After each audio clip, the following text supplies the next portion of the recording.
8 de la mañana con 9 minutos, 8 con 9 minutos. Saludamos con nuestro segundo invitado, Gonzalo Albán Molestina. Nos acompaña vía telemática. Él es consultor en gestión pública y políticas públicas, docente universitario. ¿Cómo está, Gonzalo? Buenos días. Gracias por estar con nosotros. Le acompañamos a Alexis Moncayo, quien le habla, Licenia Espinel, en Punto Noticias de Radio Pichincha. Es evidente que no hay política pública, al menos eso se muestra, por ejemplo, en el manejo del tema de seguridad, en el manejo de la crisis carcelaria.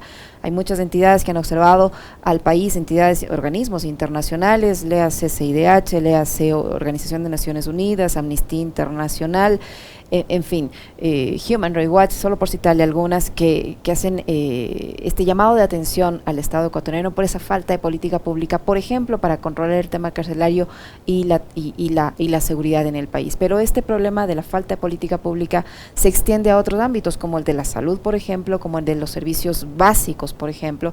¿Qué decir frente a esta falta de política pública que han transcurrido un año prácticamente de gestión, no se implementa? Buenos días, bienvenido. Muy buenos días, Licenia, Alexis y a todos los radioescuchas. Un gusto compartirles nuevamente, más bien, compartir con ustedes nuevamente en este espacio. Es la segunda oportunidad que tengo acá de estar con ustedes. Referente a la pregunta, Licenia, sin duda, la carencia de política pública nos lleva a ver que no existe una planificación de por medio. Es decir, hay esfuerzos que se van realizando de forma dispersa, que buscan sanar muchas veces vía parches, eventos que van saltando conforme la gestión va avanzando. Pero en la gestión pública no puede llevarse hacia la práctica. ¿Por qué? Porque no tienes una planificación previa en donde identifiques las causas que están dando origen a los problemas que están afectando a la ciudadanía y que finalmente se trasladen a la creación de soluciones. Y esto no es, como algunos piensan en materia de política pública, un documento que simplemente se guarda en el cajón de la administración gubernamental. No, sino más bien la creación de esfuerzos y la generación de esfuerzos recurrentes, concurrentes y secuenciales que busquen dar atención a esas causas que están dando origen a estos problemas, ¿no? Que lo vemos no solo en el campo de la seguridad, que es algo que nos ha alertado durante los últimos días, o más bien desde los últimos años, porque es algo que hemos venido viviendo ya de manera recurrente y que no tiene una solución. Pese a esto, no han existido esos esfuerzos que puedan evidenciar que efectivamente se busque subsanar esta falencia que tiene el sistema carcelario, ¿no? Si bien es cierto, hace algunos meses la exsecretaria de Derechos Humanos hizo la presentación formal de una política pública para la rehabilitación social basada en un principio de derechos humanos. Esta no se ha llevado a la práctica, no se ha comunicado absolutamente nada sobre su implementación y habrá que ver si es que efectivamente esta tuvo los fondos necesarios para poder llevarla a su implementación o tiene un gestor o alguien encargado de su seguimiento a fin de dar implementación a ella, ¿no? Como también en materia de servicios públicos, aquí hay algo que hay que tener claro, ¿no? Y es el concepto del valor público. El valor público es ese grado de satisfacción que tienen los ciudadanos con las instituciones, que incluso esto termina derivando en una aceptación para el político. ¿Por qué? Porque un ciudadano satisfecho con los servicios que brindan las instituciones que el Estado ejerce, a su vez también sentirá o mejorará ese grado de aceptación hacia el gestor que está detrás de esta provisión de servicios. Buenos días, Gonzalo, qué gusto saludarle.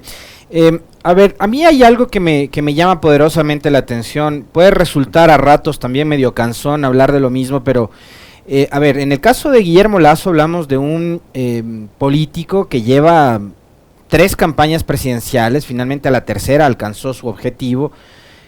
Más de una década, digamos, por fuera de las actividades suyas profesionales que son la banca, pero haciendo política, recorriendo el país, y uno entendía que el hombre estaba, digamos, por lo menos consciente de la realidad que iba a enfrentar el momento de asumir la responsabilidad y el cargo.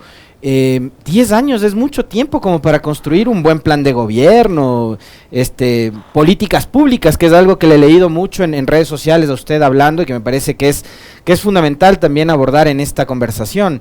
Pero asume el cargo y resulta que termina siendo una decepción, no sé si para la gente que votó por él, pero digo, para quienes desde un principio lo veíamos como eso, ¿no? Como un político experimentado que venía de 3 campañas electorales. No votamos por él en mi caso, pero yo veía ya un político más o menos con recorrido, ¿no? Consciente de lo que estaba enfrentando, pero ya una cosa distinta es el momento de ejercer el cargo. Y lo que estamos viendo es mucha improvisación. Entonces, ¿qué decir de lo que vemos hoy con respecto de lo que veíamos durante la campaña, donde había un baratillo de ofertas? Yo en esto analizo algo, ¿no? Aquí tienes dos momentos dentro de una carrera política, por decirlo así. Tienes el momento electoral, en donde tienes un fuerte enfoque en la parte electoral como tal, ¿no? Porque buscas captar el voto de los ciudadanos. Y posterior a ellos tienes una fase de gestión, ¿no? Que es cuando ya entras a la gestión pública y derivas en temas de política pública también, ¿no? Y de atención. Hubo una fuerte concentración dentro de esta primera fase electoral durante esos 10 años, pero no hubo una concentración en esa tan importante parte de gestión. Pues preocupada, y es evidente porque es lo que estamos viviendo al día de hoy. Entonces, esa experiencia que hablamos sin duda fue dentro de la connotación electoral, pero no tuvo los esfuerzos requeridos para el aspecto de gestión. Eso es algo que es evidente y que no puede, con una serie de trolls dentro de las redes sociales, corregirse. Más bien, lo que debería buscarse dentro de este aspecto es fortalecer un equipo técnico que conozca de la gestión de lo público y que pueda contribuir para que esa gestión, que quizá fue despreocupada durante ese periodo de tiempo, pueda ahora aterrizarse en resultados palpables. Se ha dicho que hay un cambio dentro de la estrategia, que va a haber un cambio en este año después de haber arreglado las finanzas públicas, es lo que se ha mencionado en las últimas declaraciones, y veremos cuáles son esas gestiones que se desarrollarían a fin de alcanzar el bienestar dentro de la ciudadanía, que es algo que está sumamente afectado. El hecho de que un ciudadano acuda a un hospital y que no pueda acceder a atención porque no hay cupos, porque no hay medicinas, o que no puedas obtener una cédula porque tienes que esperar 3 meses para el efecto, y que ese problema de no acceder a la cédula te repercuta en que no puedas acceder por la carencia de este documento a otros servicios públicos, es algo que definitivamente no tiene perdón. Entonces, debería desde el aspecto técnico fortalecerse a fin de mejorar esta calidad de los servicios. Y adicionalmente, también vamos hacia la planificación de la que conversamos en algún momento, ¿no? Existía un Plan Nacional de Desarrollo creado con las citas de todos los libertarios habidos y por haber dentro de este documento, pero ya en la práctica fíjate, no ha podido o no se ha evaluado durante los primeros 6 meses, perdón, durante el primer año, todavía no hay resultados de su evaluación. Hace unos meses, más bien, preguntaba a la Secretaría de Planificación sobre el seguimiento a este documento, por una curiosidad que viene de la política pública, ¿no? Sin embargo, no tenía un seguimiento pleno, y lo que tienen para el mes de junio, si no me equivoco, es presentar un reporte de los cumplimientos o seguimiento al plan. Sin embargo, esto es algo que debería tener un seguimiento constante, trimestral, semestral, que pueda dar a la ciudadanía una idea de hacia dónde está yendo el cumplimiento de ese plan. Y eso es algo que definitivamente da transparencia a la gestión. No necesariamente la transparencia está en presentar únicamente los procesos de contratación pública y demás, que son abiertos a la ciudadanía a través del portal, sino también en poder contribuir hacia los ciudadanos y que estos sepan hacia dónde está yendo su país, cuál es el horizonte que este tiene. Y voy específicamente a un punto dentro de ese plan, por ejemplo, es el tema de los centros de rehabilitación social. Uno de los objetivos dentro de los centros de rehabilitación social que tenía este plan como meta 2021-2025, en el plan de creación de oportunidades, era reducir las muertes por violencia intracarcelaria de 130 a 88. Y estamos hablando que solo en este primer año van más de esos números. Entonces, ¿qué congruencia pueden tener estas cifras o qué incumplimiento podríamos llegar al final de la gestión del presidente, ¿no? O sea, ¿qué veríamos ya al final, ¿no?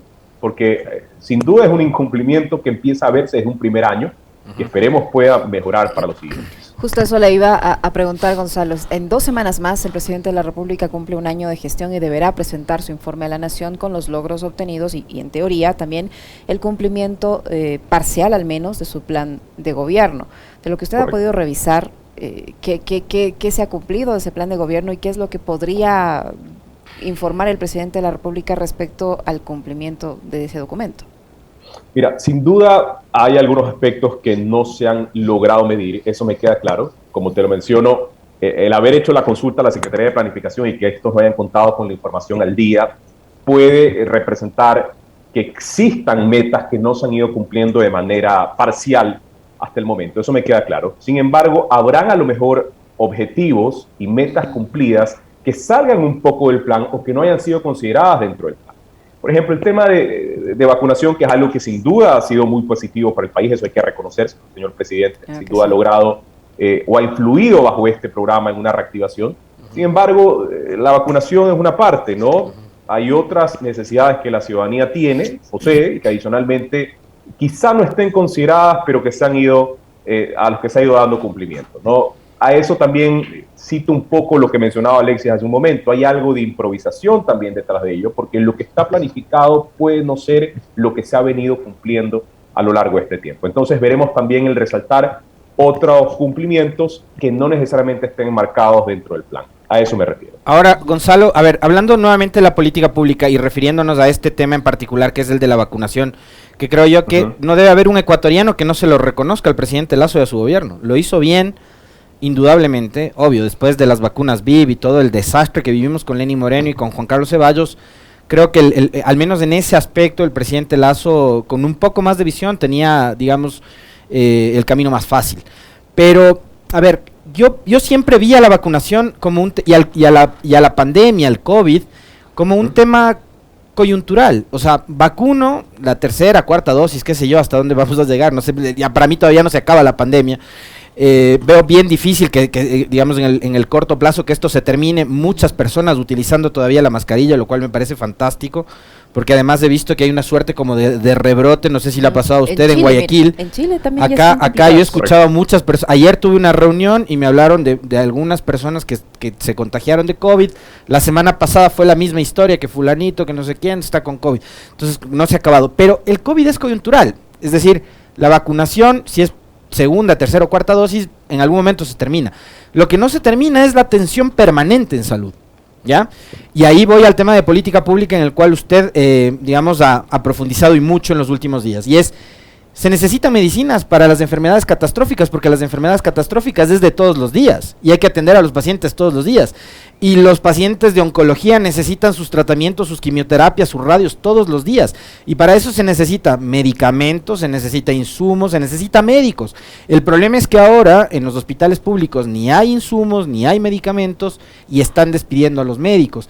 El que en este país no se pueda sacar una cédula de identidad, que parecería una de las cosas más elementales, y que haya que esperar 2, 3 semanas, un mes, para obtener un documento como la cédula, dan cuenta también de que esos servicios públicos y que esa política pública no está funcionando. Entonces, ahí, ¿qué tiene que hacer el presidente? No sé si esto, además, perdón Gonzalo, y con esto cierro, no sé si esto pasa únicamente por cambiar de cuadros, es decir, cambió a los directores del SNAI 5 veces, y en esas 5 veces que ha cambiado ha habido 6 masacres en las cárceles. Ha cambiado al ministro del Interior 3 veces, además con el lamentable deceso de César Monge, y tenemos todavía inseguridad, es decir, no cambió porque puso un policía en lugar de la señora Vela. Entonces, esto va más allá, va, digamos, y pasa por tener un plan, por tener una estrategia, por tener los recursos y por ejecutar todo eso. Claro, esto es administración de lo público, y efectivamente necesitas de cabezas, ¿no? De un liderazgo al interno de las instituciones, pero también esto responde a una estrategia mayor, ¿no? ¿Por qué? Porque tienes un presidente que cumple con ese rol de dar, en este sistema presidencialista, por supuesto, guía y liderazgo a las instituciones que están por debajo de ello. Es decir, se necesita una estrategia clara para alcanzar ello. Más allá de los cambios de cabeza, si no reformulas la estrategia, finalmente llegarás al mismo lugar. Así que no te servirá de nada el cambio realizado. Y otro aspecto a considerar también va de la mano con la gestión del gasto público y de la inversión pública. Porque durante el último año, si bien tuvimos una recaudación importante producto de la reforma tributaria que se dio el año pasado, eso es claro, tenemos mayor ingresos tributarios para el país, mayor ingreso corriente que podría destinarse a gasto corriente y que no se lo ha destinado. La carencia de medicinas, de atención, de médicos y demás, corresponde todo esto al rubro de gasto corriente sobre el cual se ha decidido contraer. ¿Por qué? Porque hablamos de una menor atención en este tipo de servicios que bien los has mencionado, Alexis, como también en otro tipo de aspectos públicos, como por ejemplo la obra pública. Hablamos de vías que no han recibido el mantenimiento adecuado, o proyectos de infraestructura que debieron haber empezado y que hasta el momento han empezado. Porque durante este año, lo que reza el discurso del señor presidente es que la intención era arreglar las finanzas públicas, sí, pero despreocupar o intentar corregir el déficit presupuestario, generando en las familias déficits de seguridad, déficit de salud, déficit de X y Z servicios, afecta sumamente a los hogares y a las familias, generando un desbienestar, una resta de bienestar, un malestar que sin duda incide en esa credibilidad que el presidente posee, en esa aceptación que el presidente posee. Entonces, pasamos de lo que habría sido una parte inicial, que fue el proceso electoral que tomó cerca de 10 años, como bien lo mencionaste, Alexis, y nos vamos ahora a un periodo de gestión en donde tiene que ya constatarse el resultado, que es una parte de enfoque muy importante para el presidente en estos meses, en este año. Gonzalo, ¿quiénes deberían ser o qué características deberían tener quienes planifiquen o realicen o nos diseñen las políticas públicas y cuál debería ser la prioridad, hacia dónde deberían estar ahora con todos los problemas que hemos mencionado aquí, con todos los problemas que tenemos a diario? ¿Cuál debería ser la prioridad de esa política pública? Mira, en cuanto a quienes trabajan en el diseño como tal de la política pública, necesita gente en territorio, gente que conozca, que se enloe los zapatos, que vaya, recorra y constate la calidad de los servicios y adicionalmente los problemas públicos a los cuales los ciudadanos están expuestos. Y adicionalmente la connotación que esta posee. Este es el arte de cada gobierno, de diseñar política pública para poder resolver los problemas a los que se enfrentan. Entonces, deberías contar, a más de la planificación que ya se tiene, que incluso se ha trasladado a metas y de la cual puedes partir, pero que sabemos no podrá ser cumplida en su totalidad, y recordemos lo que pasó con el presidente Moreno previamente, pero bueno, concentrándonos en esta, hablar de trasladar esos objetivos a acciones concretas, es decir, acciones concretas que permitan alcanzar esos indicadores que habrían sido establecidos en la planificación. Y podría yo darte detalles de cómo lograrlo, porque tienes objetivos de formación, de capacitación, de dotación de bienes y servicios y demás que se suman a esta política pública que puede venir desde distintos campos. Pero habría que analizar caso por caso los problemas que se dan dentro de la ciudadanía, dentro de la sociedad en sí, y sobre estos identificar causas. Es decir, la prioridad en esto debería ser atacar las causas de los problemas que como sociedad nos están afectando. El objetivo no sería contar las víctimas que se suscitan de eventos como los que han sucedido en esta última semana, sino más bien prevenir que más víctimas existan. Y de ahí viene la política pública, es el objetivo en sí de esos esfuerzos. Recibo un mensaje y quiero trasladarle esta inquietud, porque además es la presidenta del club de fans de este espacio. Glendita me dice, voy desde febrero buscando turno para cambiar mi cédula y me niego a comprar el turno porque además volvieron los tramitadores. O sea, esta gente que está afuera vendiéndote los turnos para que puedas sacar tu documento. Pero ella me plantea una inquietud que quiero compartirla con nuestro invitado, con Gonzalo y con Licénico, obviamente con todos quienes nos ven y nos escuchan, porque me parece que es súper pertinente y que tiene que ver también con lo que planteaba hace un momento en la inquietud Licenia. Y es que es difícil que quien no cree en el servicio público administre precisamente la cosa pública. Y acá hemos visto que quienes han acompañado desde la Fundación Ecuador Libre al presidente Lasso han sido personajes que han sido muy críticos de la cosa pública. Entonces, ¿cómo hacer para que esta gente que está ahora a cargo de lo público no termine haciéndole más daño a lo público? Mira, definitivamente tienen que darse cuenta de que se va a requerir de elementos, de personas, de talento que cuente con experiencia en el servicio público. Es algo de lo que no pueden prescindir. Y el gobierno tiene que estar claro en ello, ¿no? Y no puedes experimentar con ciertos perfiles que traten o busquen o incursionen o improvisen en dirigir instituciones públicas de las cuales no tienen experiencia alguna, ¿no? El sector público amerita una experiencia y una formación muy distinta a la del sector privado porque sus objetivos son de por sí diferentes. En el sector público hablamos de valor público, es decir, eso que ya mencioné tiempo atrás o minutos atrás, de generar esa satisfacción de los usuarios. Y para ello necesitas personal con la capacidad, formación y experiencia pertinente. Es decir, en este momento sugeriría que esto busque generar aliados o encuentren aliados, nuevos personales, nuevo talento, que confíen en el servicio público, pero que tenga esa convicción de servicio y adicionalmente la formación respectiva para poder sumarse en este barco. Es la única forma de mejorar la calidad de los servicios, porque en esto sí necesitas el liderazgo, de convicción y de compromiso con la cosa pública. Definitivamente es así. Sí, porque digo, a ver, habrá servicios y servicios, ¿no? O sea, por ejemplo, claro, cuando se habla del tema de la aerolínea de bandera nacional y que quebró y no sé qué, y te y te preguntas si es necesario que un Estado tenga aerolínea o si es necesario que un Estado tenga medios de comunicación, cosas por el estilo.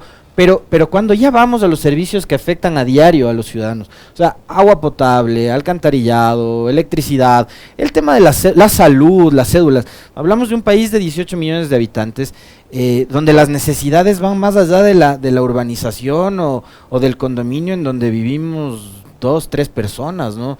Y hay una realidad y hay unas carencias súper importantes. Y ahí lo público es fundamental. La pandemia, Gonzalo y amigos, nos demostró que el servicio público es indispensable y no terminamos de aprender y de entender. Mira, efectivamente, y considero que el Estado no debe estar en todo, ¿no? No debe participar en todo, no necesariamente debe tener una aerolínea y demás, pero sí al menos lo que éste tiene como facultad en base a cumplimiento de derechos, debe hacerlo de manera eficiente, debe hacerlo bien. Y para ello, destinar el presupuesto necesario vía gasto público, vía obra pública también, para que esto finalmente pueda repercutir en mayor satisfacción de los usuarios. Hablamos de que el Estado es una institución, no es una central política. Es decir, aquí venimos a proveer servicios de calidad que a su vez conecten con los ciudadanos y continúe con la generación de bienestar. El servicio público es ello. Gonzalo, si se logran establecer esas políticas públicas con esa visión de atender al ciudadano, con esa visión del servicio y no de servirse de esas políticas, se podrían mejorar, digo yo, si bien no solucionar, pero sí se podrían mejorar problemas tan graves como el de la inseguridad que estamos viviendo o el de las crisis en el sistema de rehabilitación social.